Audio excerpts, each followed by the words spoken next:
Shalom, my friends. I am Rabbi Yosef. In the next 20 minutes, I will not share with you an idea, a theory, or a piece of financial advice. I will deliver to you a spiritual technology, a single ancient prayer, a key that has been hidden in plain sight within our sacred texts for millennia, designed with divine precision to unlock the gates of generational wealth. This is not about wishing for money. This is about realigning your soul with the very frequency of abundance so that prosperity flows not just to you, but through you, to your children and your children's children.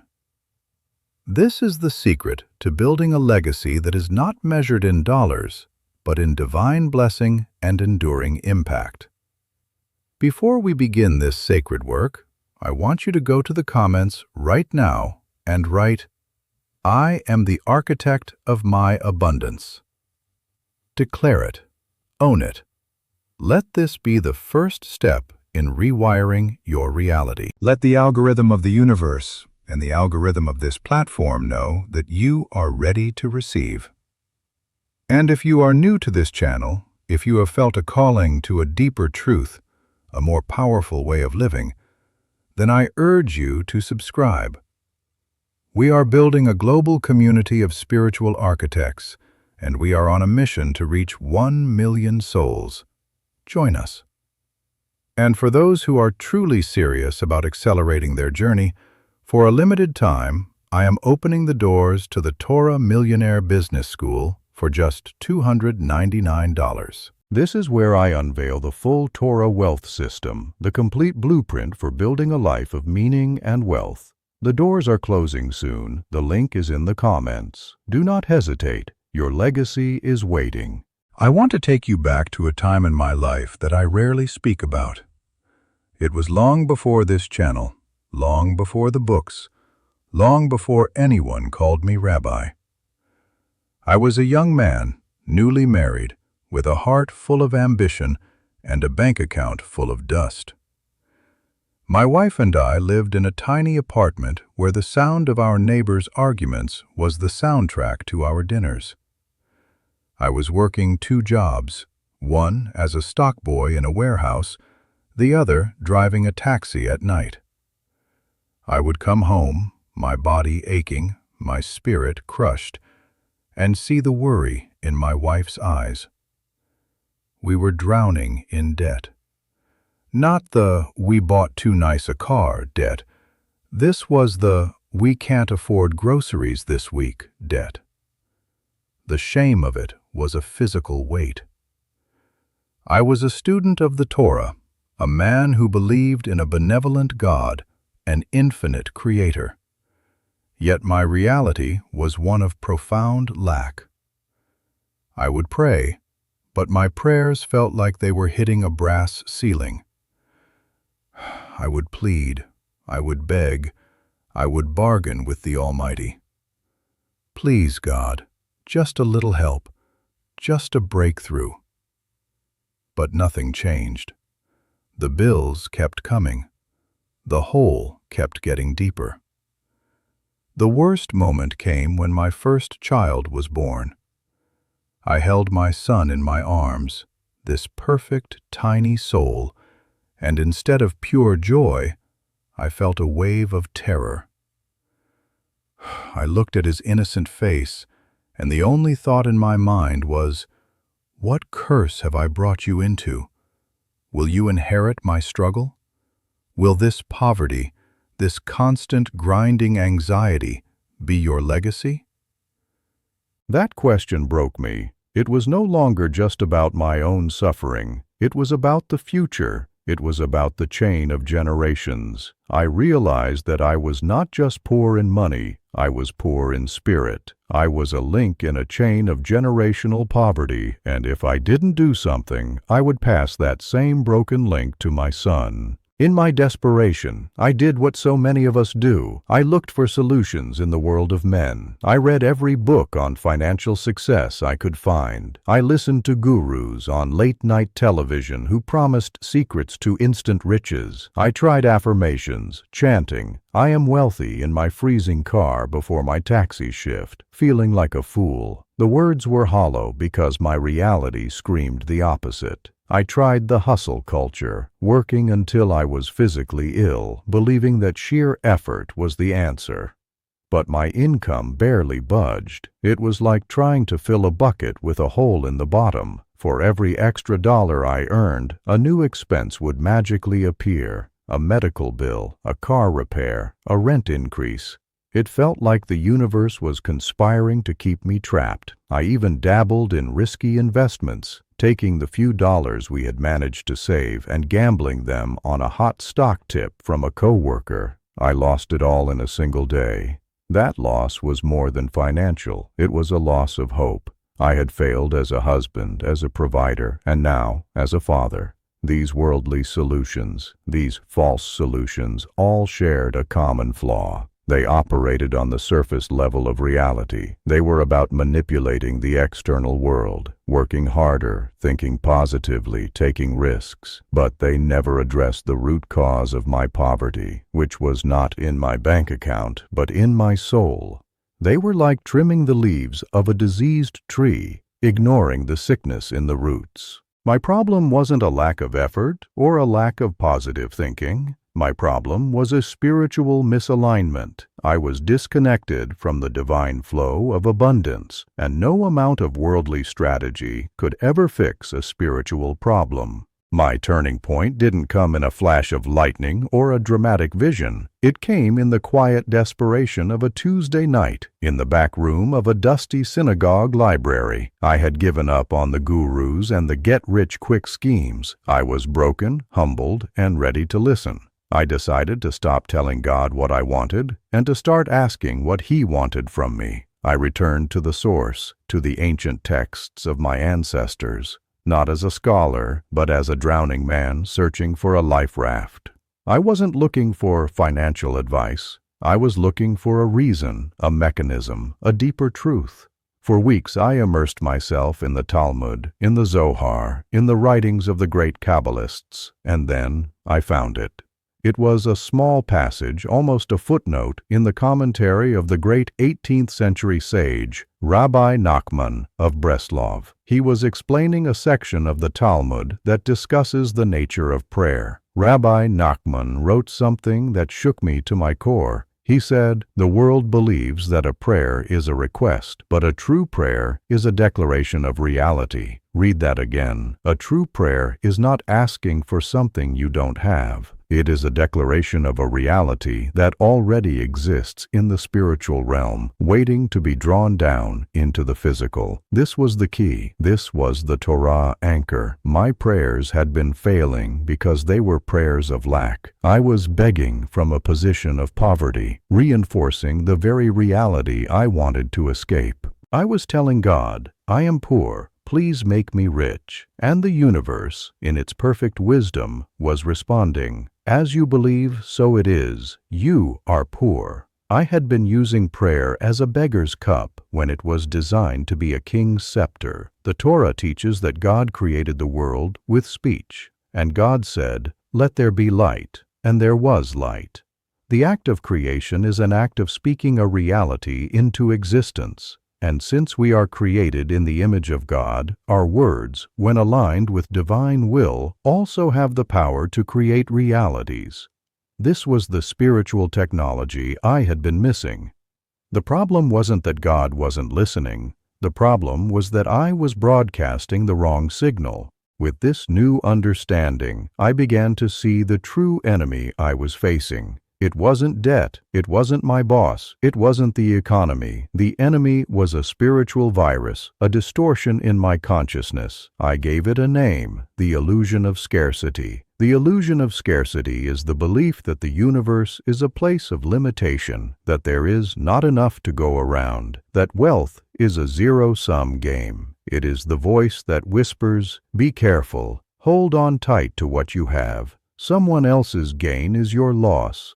This illusion is the root of all poverty, all fear, all jealousy. It disconnects us from the truth of an infinite God who is the source of all abundance. It traps us in a small dark room when we are meant to live in a boundless palace. And to combat this enemy, I needed more than just a change in mindset. I needed a protocol, a spiritual weapon. I went back to the texts, searching for the specific form of prayer, the specific Hebrew words that were engineered to shatter this illusion. I found it in the Amidah, the standing prayer, which is the very heart of our daily liturgy. But it was one specific blessing within the Amidah that held the power. It is a blessing that is often recited by rote, its true power overlooked. It is the blessing for sustenance, for parnasa. But when understood through the lens of Rabbi Nachman's teaching, it is not a request for sustenance. It is a powerful protocol for activating it. I named this protocol the Divine Circulation Protocol. Why circulation? Because wealth, like blood, is not meant to be hoarded. It is meant to flow. When it stagnates, it becomes toxic. When it circulates, it brings life to the entire system. This protocol was not about accumulating wealth for myself. It was about turning myself into a conduit through which divine abundance could flow into the world. It was about becoming a blessing, not just receiving one. Now let me give you the practical application. Let me give you the 3 steps of the Divine Circulation Protocol. This is the spiritual technology you came for. Do not take this lightly. Write it down. Internalize it. Practice it with the same seriousness you would practice a life-saving medical procedure. Step 1 is the preparation of the vessel. You cannot pour pure wine into a dirty cup. Before you utter the prayer, you must prepare your soul to receive the blessing. This is done through an act of tzedakah, or charity, but it must be done in a specific way. Before you pray, you must give something away. It does not have to be a large amount of money. It can be a single dollar, a single coin. The amount is irrelevant. The energy is everything. As you give the money, whether you place it in a charity box or donate it online, you must hold a specific intention in your mind. You must say, either aloud or in your heart, I give this not from a place of lack, but from a place of abundance. I am a channel for divine flow, and I release this money to create a vacuum that the universe must fill. This act does a profound thing. It shatters the illusion of scarcity. It is a physical declaration that you believe you are connected to an infinite source. You are acting like a wealthy person, a steward of abundance, even before the wealth has manifested. You are priming the pump of divine circulation. Step 2 is the activation of the words. This is the prayer itself. It is the 9th blessing of the daily Amidah. I will give you the Hebrew, the transliteration, and the true meaning. The words are, Barech Aleinu, Adonai Eloheinu, et Hashana Hazot, vet kol minei tvuatah lutova, v'tental umatar livracha, al pnei ha'adama, v'sabenu mituvecha, uvarech shnatenu kashanim hatovot. Now, the translation you will find in most prayer books is something like, Bless for us, Lord our God, this year and all its kinds of produce for the best, and give dew and rain for a blessing on the face of the earth, and satisfy us from your goodness, and bless our year like the good years. This is a beggar's prayer. It is a prayer of lack. The true meaning, the Kabbalistic meaning, is a declaration. It is, You are blessing us, Lord our God, this very year with all kinds of its produce for goodness. You are giving dew and rain for a blessing upon the face of the earth. You are satisfying us from your goodness, and you are blessing our year like the best of years. Do you see the difference? It is not a request. It is a statement of fact. You are describing what God is doing in the present tense. You are aligning your speech with the reality of the spiritual realm. You are not asking for a blessing. You are acknowledging the blessing that is already being given. You must say this prayer with this intention. Feel the reality of it. Visualize the abundance flowing. You are not hoping for it, you are witnessing it. Step 3 is the grounding of the energy. After you have spoken the words, you must not simply move on with your day. You must ground the spiritual energy you have just unleashed into the physical world. You must immediately take one small, practical action towards your financial well-being. This could be sending a business email, making a sales call, reviewing your budget, or learning a new skill. The action itself is less important than the intention behind it. This action is a declaration to the universe that you are a partner with God in the work of creation. You have done the spiritual work, and now you are doing the physical work. You are showing that you are ready and willing to be the vessel through which the blessing will manifest. Prayer without action is fantasy. Action without prayer is arrogance. But prayer and action together, that is the formula for miracles. That is the divine circulation protocol. Now, I know what you're thinking. Rabbi, this is a beautiful idea, but does it work? Where is the proof? I am the proof. When I began to practice this protocol, my life did not change overnight. It was not a lottery win. It was a shift, a subtle yet powerful change in the current of my life. The first thing that happened was that a man in my synagogue, who I barely knew, approached me after services. He said, "Yosef, I've been watching you. There's a seriousness about you. I have a small business and I need a manager. I can't pay much, but it's a steady job with a future." It was a 50% raise from my 2 jobs combined. It was a miracle. But it was a miracle I had co-created. A few months later, I used the protocol before asking my new boss for a raise. He not only gave me the raise, but also offered me a partnership in the business. The flow began. Opportunities started to appear as if from nowhere. Ideas for new ventures came to me in my sleep. People who could help me would call me out of the blue. It was as if the entire universe had rearranged itself to support my success. But why does it work? What is the mechanism? It operates on a fundamental law of spiritual physics. The Zohar teaches that the physical world is a world of separation, while the spiritual world is a world of unity. In the spiritual realm, all abundance, all wealth, all success already exists in a state of perfect potential. It is not created, it is released. The illusion of scarcity creates a blockage, a dam between the spiritual realm of infinite potential and our physical reality. Our prayers of lack reinforce this dam. The divine circulation protocol is the spiritual dynamite that shatters the dam. The act of giving, step 1, cracks the foundation of the illusion. The declarative prayer, step 2, aligns your personal frequency with the frequency of abundance, opening a channel. And the practical action, step 3, creates the vessel in the physical world for the spiritual flow to pour into. You are not creating wealth. You are participating in its circulation. You are making yourself a vital part of the divine economic system. A system that is based not on hoarding and competition, but on endless, joyful, and holy circulation. This is the secret that the wealthy of every generation have understood, whether they use these specific words or not.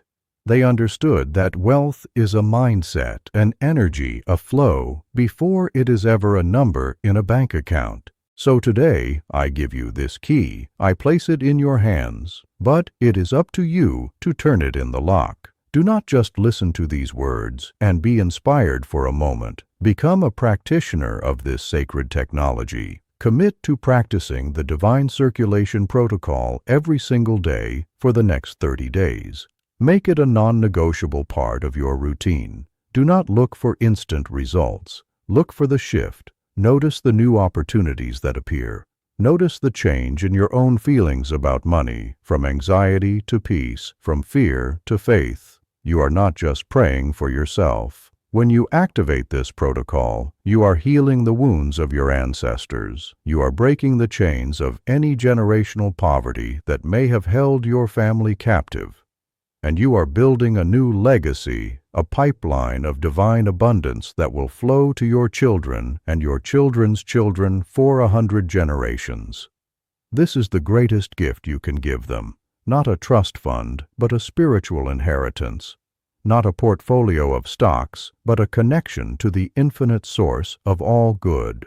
This is how we build true generational wealth. This is how we become co-creators with the Almighty. This is how we repair the world. I give you this blessing, that the words of your mouth and the meditations of your heart be aligned with the will of the Creator. May you become a channel of blessing, a conduit of light, and a testament to the infinite abundance that is your divine birthright. Shalom.